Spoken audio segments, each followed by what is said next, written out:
Jama'a assalamu alaikum. Sunana DSP Abdullahi Haruna Kiyawa, jami'in hulɗa da jama'a na rundunar sandan jihar Kano. Biyo bayan umarnin babban sufeto general na 'yan sanda na ƙasa, IGP Alkali Baba Usman, PSC Daga NPM FDC da kuma ƙudurin mai girma kwamishinan 'yan sandan jihar Kano CP Sama'ila Sha'ibu Duka FSI, wanda al'ummar wannan jihar suka yi wa lakabi da nagar na kowa, umarni da kuma ƙuduri na ganin cewa an tabbatar da zaman lafiya a wannan jiha ta Kano. Ubangiji Allah ya ba mu nasara. To, waɗannan mutane da kuke gani guda biyu, kamar a satin da ya gabata akwai wanda muka kama wanda ya je wasu wurare yana cewa shi mataimakin kwamishinan 'yan sanda ne. To, wanda bincike kai muka kamo shi kuma tuni mun gurfanar da shi a gaban kotu. To, wannan ma da kuka gani, wannan na farkon ya je wato wani ƙauye inda ya samu wani a garin suka karɓi kuɗinsa a matsayinsa na OC anti-kidnapping. Suka dora mata sharri akan cewa wai ya kira wani wai kidnapper. Suka karɓi kuɗi a hannunsa kuma suka rabe kuɗin. Ga da wanda suka haɗa baki na wajen karɓar kuɗin, wanda bayan abin nan ya faru, mutumin da aka karɓa wannan kuɗi dama yana bibiyar irin abubuwan da muke sanarwa akan cewa duk abin da bai gamsu ba ya sanar.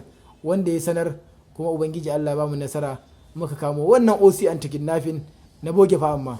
To gashi, to ga dai wanda suka karɓi kuɗin nasa za ku ji daga bakinsa. To, malam ba mu labari na kake da zama? A Balbelu. Na? Balbelu. Wace karamar hukuma? Karamar hukuma Kilo. To ba mu labari me ya faru?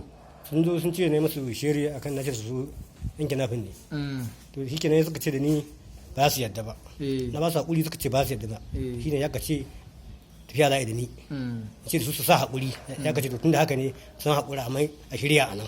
Shi ne aka shirya a nan suka ce na ba su 100,000 nasu kenan wanda zan sallame su. Shi kenan nan na ce to yanzu ban da kuɗin Allah kai mu gobe zan ba da kuɗi 100,000 kuma da kawo 100,000 na ba su. Kuma sun karɓa. Su kuma wancan shi kuma wancan ya ce akwai nahi da ya zo nan ofishi zo ya kashe naira 55,000 a nan. Nahi kenan da ya kashe shi ma yana biya su. A nan ina kenan? Nan ofishin su malam Adamu. To na ofis kenan? A ban san ofishin ba. To su yanzu sun zo sun karɓi kuɗin ka a matsayin su na me kenan? Su na ma'aikata. Wane irin ma'aikata? Ma'aikatan ofishin su malam Adamu. Wannan irin ma'aikata?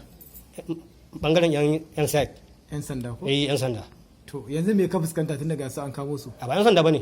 Allah bai. Allah kuwa. To ya kake ji a ranka? Wala da ina ji sosai wallahi. To alhamdulillah bayan ya kawo wannan rahoto tuni shi OC anti-kidnapping na gaskiya wato SP Shehu Dahiru ya ja ragamar 'yan sanda inda aka kamo su waɗannan wanda suka je wato wannan ƙauye suka gabatar da kansu a 'yan sanda na boge kuma suka karɓi kuɗi. To ga dai babban OC ɗin na bogen za ku ji daga bakinsa. Me sunanka? Yahuza Sabiu. A da ƙarfi mana? Yahuza Sabiu. Shekarunka nawa? 35. A ina kake da zama? Kwarar Dangora. To ga kanan ba mu labarin me kai a kawo ka. Abin da muka yi mun je ne a matsayin cewar mu 'yan sanda ne na anti-kidnapping. Na ina kenan anti-kidnapping din? AKS nan Kano. To har ka iya AKS.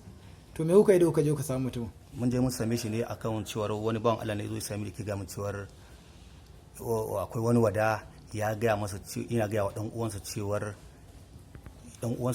ina gaya wa dan uwansa cewar ina zuwa ina dauki wata yarinya yaki da nafin dinta. Akan haka ne muka je gida. Ina jin ka. Da kuka je me kuka yi masa? Da muka je gidan kuma muka same shi aka kira shi aka zo aka zauna akan cewar kaji muka karanta masa irin abubuwan da ake tuhumarsa. Har tuma ku karanta masa? Yake cewa tsakanin da Allah ba haka bane. Shine dai nan idan ga roƙon arziki akan dangin Allah a tsaya a yi maslaha a sulhu akan al'amuran. To wani sulhu aka ina jin ka? To shine aka tsaya kai sulhu akan cewar zai ba da naira 100,000. Ya kuma bayar. To ya kai da 100,000? Abinda aka da 100,000 mun rabe ta. To kai nawa ka dauka? Naira 22,000. To wannan na kusa da kai fa? Naira 20,000. Sauran fa? Sauran kuma muka raba 'yan uwanmu. 'Yan uwanku. To duk wanda kuka rabe kuɗin nan da kuka karba gunsa 100,000. Na'am. Wannan duka 'yan sanda ne? Duka ba 'yan sanda bane. Duk 'yan ina ne? Duk 'yan kwanan Dangora ne. To kai yanzu gashi ka zo hannu ya kake ji? Wallahi gaba ɗaya ba na jin daɗi tsakanin ga Allah. To kai ko ba ma ka tsoro maimakon OC anti-kidnapping fa? To haka dai mutane suke cewa ana cewa na ce ni ne OC anti-kidnapping. To yanzu kai ya kake ji da ka zo hannu? Wallahi ban ji daɗi ba har ga Allah. Allah ya kiyaye. Amin dan arziki. Kai ma matso. Me sunanka? Suna Suleiman Abubakar. Da ƙarfi? Suleiman Abubakar. Shekarunka nawa? 32. A ina kake da zama? A tsamin shawara. To kai ma dai ba mu labarin nawa ka ci a kuɗin da kuma abin da kai.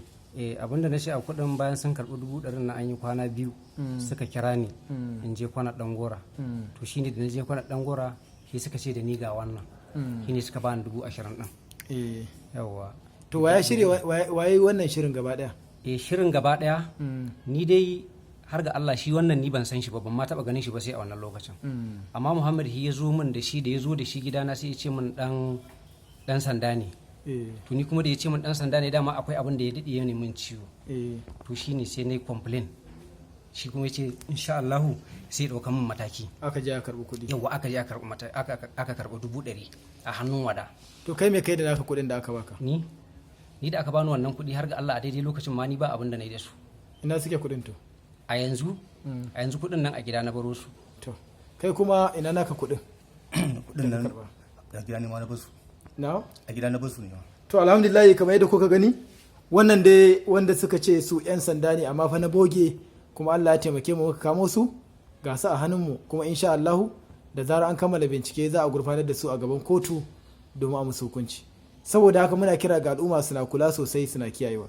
Duk wanda ya zo da wata tuhuma ko wani ana zargin ka da wani abu, wani ya ce a zauna a sasanta ka biya kuɗi, kar ka fara. Duk wanda ya zo da wata magana a je ofis ɗin 'yan sanda.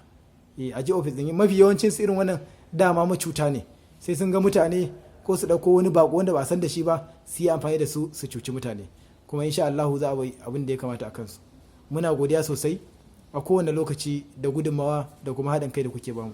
Irin waɗannan akwai su kuma muna roƙon Allah ubangiji madaukakin sarki ya ci gaba da tozarta musu ya kuma ya tona musu asiri, al'umma kuma sai ana kiyayewa sosai. Idan akwai korafi ko irin wani abu da ba a amince ba ko ba a yarda da shi ba, a kira wannan lamba kamar haka: 0800 32 41 9754. Zan maimaita 0800 32 41 9754.